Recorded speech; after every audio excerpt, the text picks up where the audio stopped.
Thank you. Okay, thank you. I would like to call to order this special public board meeting for Wednesday, January 7th at 3:30. We acknowledge that we are meeting on the Hoofly of the Tayshat and Pupetchisset First Nations. We also acknowledge that we have schools located on the Hoofly of the Hawaiian, Toloquiet First Nations, and the Kluathot government. May I please get approval of the agenda for today? So moved, Bray. I'll second. Second, Joseph, thank you. All in favor? You? Okay, so moved. I'm going to go down to number 5, announcements of the chair. So I would like to make everyone aware, as of October 2025, Secretary Treasurer Ross has been on. What? Oh, sorry.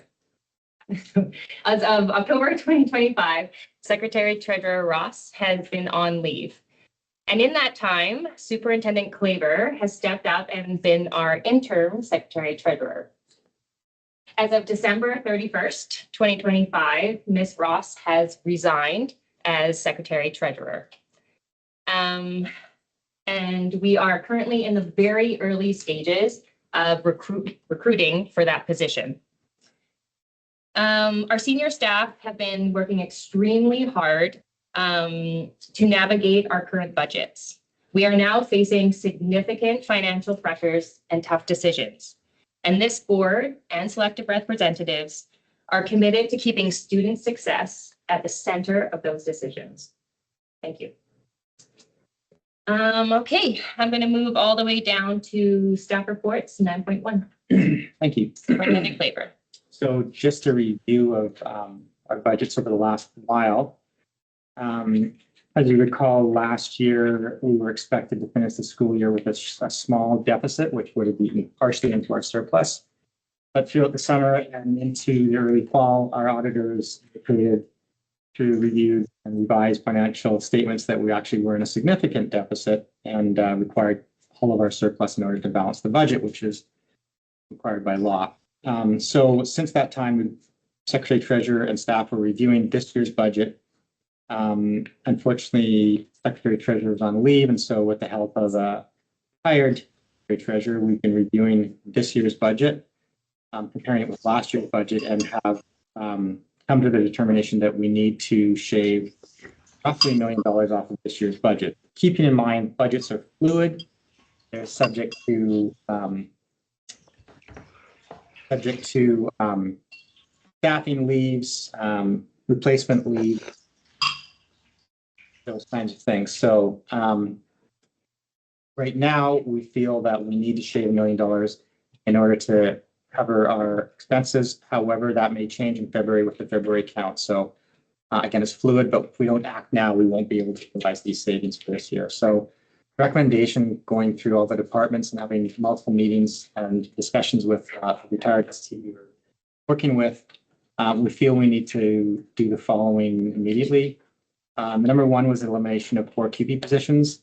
None of those are EA-time, but I will say that that actually has been reduced to 3 positions, given a personnel issue that does not require us to replace a QP position. The reassignment of teaching staff at ADSS and USS to cover remedy rather than hiring additional remedy teachers. That's a bit complicated, but essentially some non-enrolling teachers would be reassigned to cover remedy. It won't impact our overall non-enrolling ratio requirements. And that would be for semester 2. Reducing excluded and trustee travel and meetings, which is somewhere around $103,000. It's hard to predict exactly, but we've already reduced this school year. And in talking with our retired ST, she feels that that would be about right. Holdback of 13% of school level budgets. And I'll say that's a holdback because that would be one of the first places we would add money back if we do see money coming in February. But I will also say that last year, throughout all the school districts, schools did not spend $65,000 of the amount of money they were allocated. So in reality, it's not really 103. They didn't spend 65. So if they spent like last year, it's much less than 103. We can shift costing of maintenance workers to our annual facility grants and capital projects, which we do anyway, but in taking a real close look with the support of our financial advisor, it looks like we can move about $320,000 in wages into our capital grants and projects. And then the renegotiation of service contracts, which we already have done actually. And that's a cost savings of about $110,000. So our total savings is approximately $1 million, a little over. We feel with our financial advisor that likely will balance the budget. Ideally, we actually end the year slightly in the surplus so that we have some surplus in future years for any emerging issues. Just brought on board today Jackie Stewart, who is a retired secretary treasurer from North Vancouver, and I've given her the outline of where we're at, and she's going to guide us through the next few phases of developing the amended financial budget, which must be sent to the ministry and approved by the board no later than February 28th. So that will come to the board public meeting February 27th. And that by law must be balanced. Of course, at the end of the year, sometimes things happen, but right now we feel this is going to have the least impact on students as possibly can. And again, things are fluid, but as it stands right now, the advice we have from these financial advisors that this looks like it will balance this year's budget. Thank you, Superintendent Claver. Do I have any questions or comments from trustees or selected representatives? Yes, trustee Bray. Thank you. I'd just like to make a motion. Yes. That the Board of Education approve the cost reductions as presented. Okay, second. Craig, sorry. Any comments or questions? Yes, trustees Zanetti and then trustee Craig. You through the chair to staff. Just want to say thank you. I know it's been a tough go and appreciate all the hard work for all of us staff. So I just want to understand better what remediation is. Number 2. Can you explain what that means in a way that I can understand it better? Teachers whose classrooms are over in class size or composition are owed remedy, which equals time. So they choose if they want additional prep, additional support in the classroom as co-teaching. And so typically we would hire teachers to provide that service. But instead, what we've asked the principals to do at those 2 schools is to find teachers that are not assigned to a class to do that instead. So it could be a learning assistance teacher, an IST teacher, an ELL teacher. Ideally, those teachers are going in to cover classes where that teacher has asked for support anyway.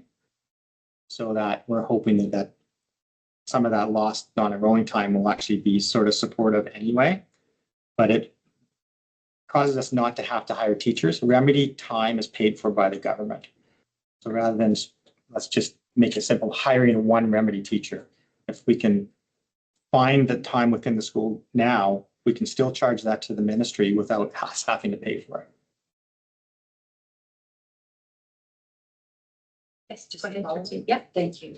Again, just so I can making sure I understand. So so the teachers will continue, those teachers that are allotted remedy because this class size or composition, they will still get they'll get their remedy, and the teacher or educator that's filling that space they're going to do this on their free time. It's going to be managed on their, I don't know if free time is the right word. That may not have been the right word.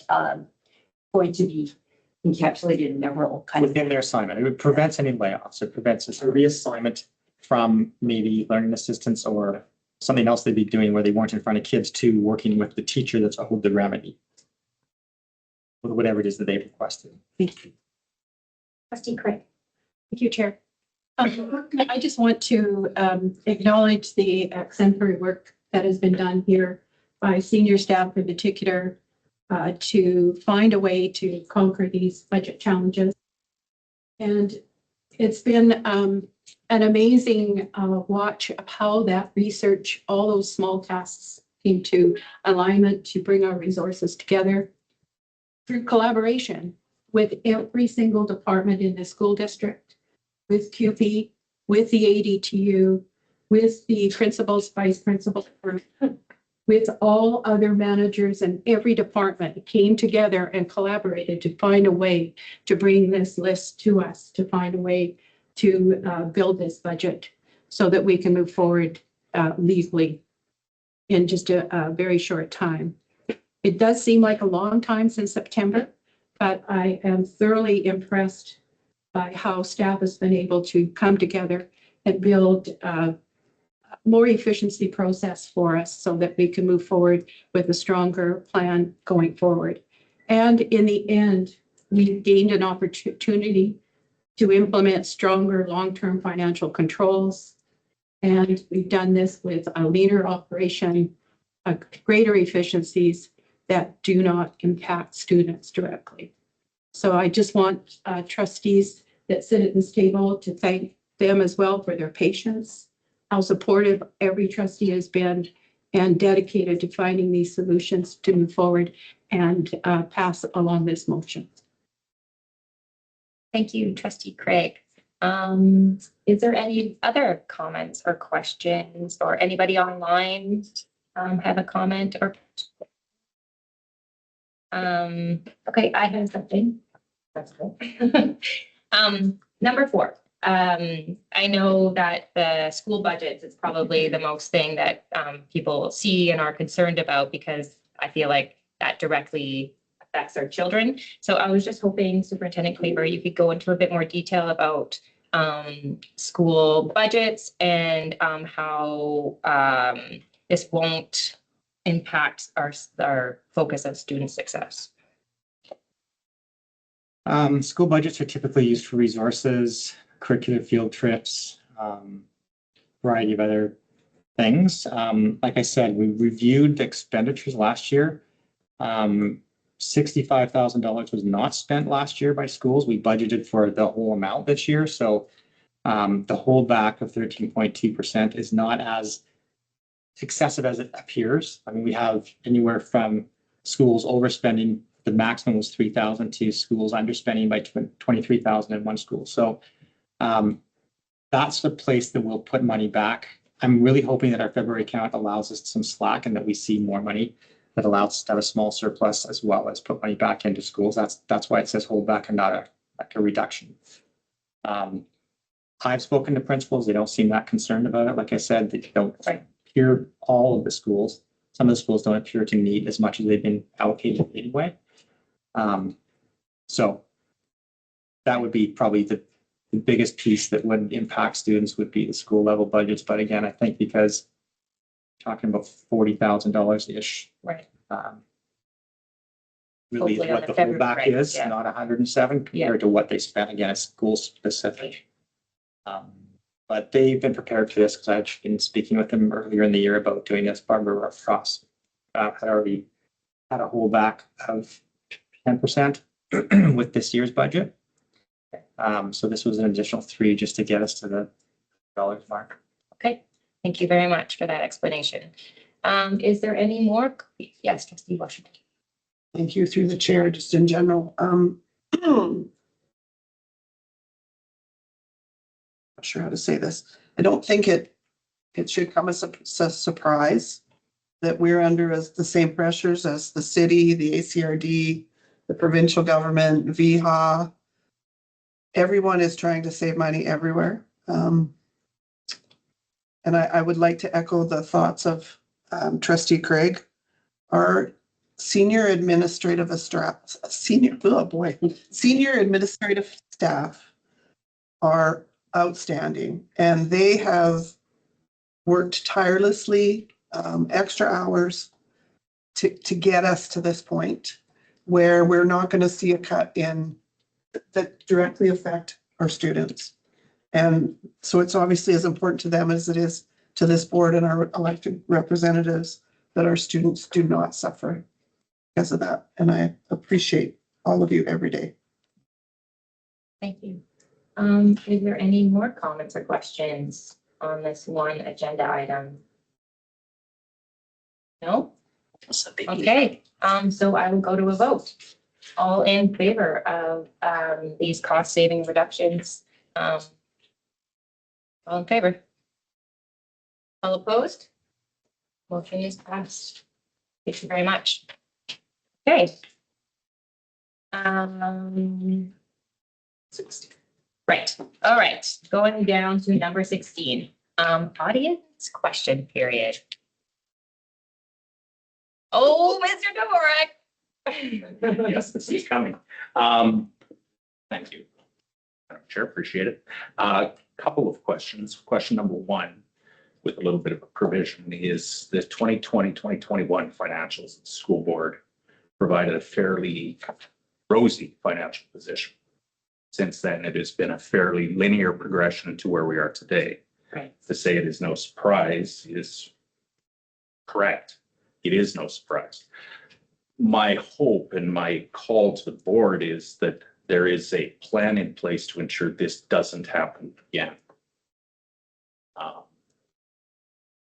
The cuts do impact service. The teacher reassignments are not enrolling who provide important, valuable service to our high schools, to those students who most desperately need it in learning assistance classrooms, in IST, and in other support roles. And while there is a hope that we can recover some of that in the February count, my call is that where possible, those service issues for our colleagues, for our members, are limited at best. And school level budgets are, field trips and Yeah. such things, paper, the things that our members need to do these things without pulling that money out of their own pocket, which they do to the tune of well over $1,000 a member. So I would call to the board to take some time to seriously consider how we got here, why we got here, and how we can get out of this with minimal pain. Thank you. Thank you, Mr. Warren. And I hear what we as a board hear what you're saying, and it definitely is, the board takes this financial responsibility very seriously. And yes, whatever next after me.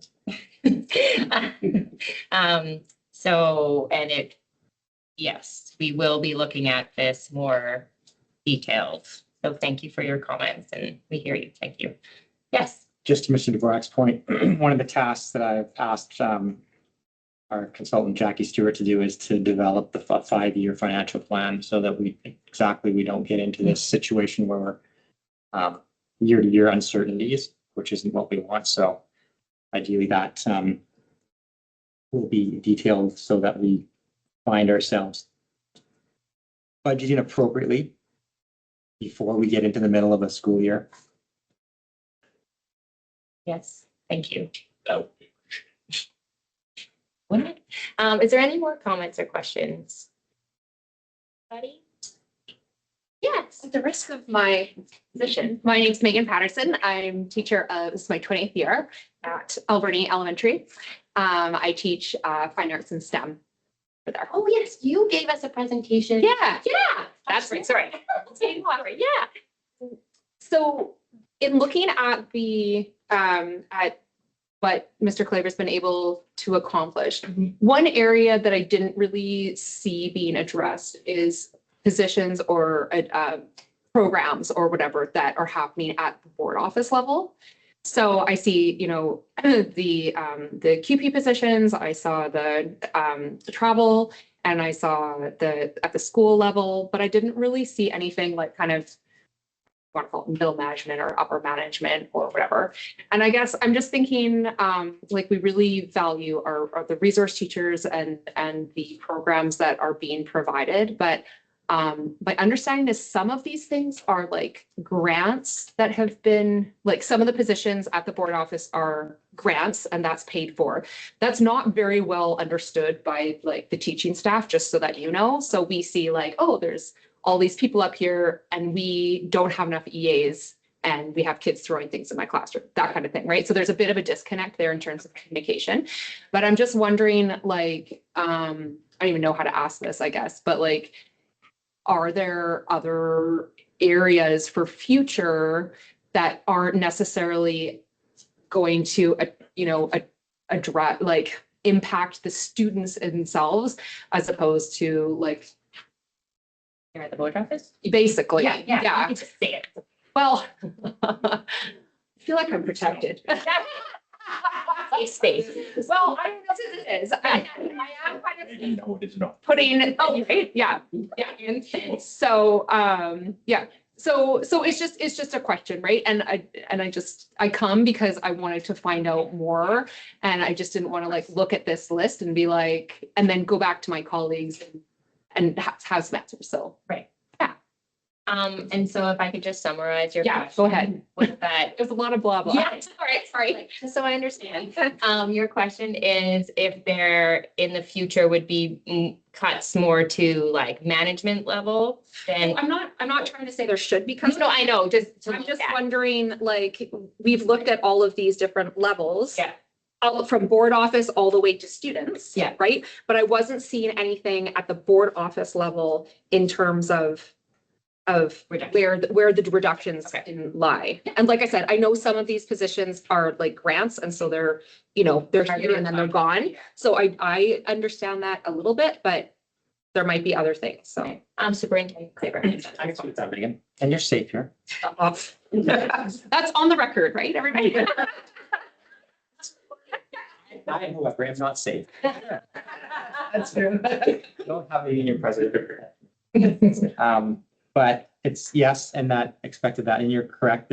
We do put communication out, but I'm not sure how much it's ingested as far as what those targeted funds and who those people are, but there's like 5 positions that are management positions that are targeted funds. And as we look at next year's budget, so that process is starting now. We submit to the ministry in February our enrollment expectations for next year. Staffing goes to school in March, and then you know how it progresses down.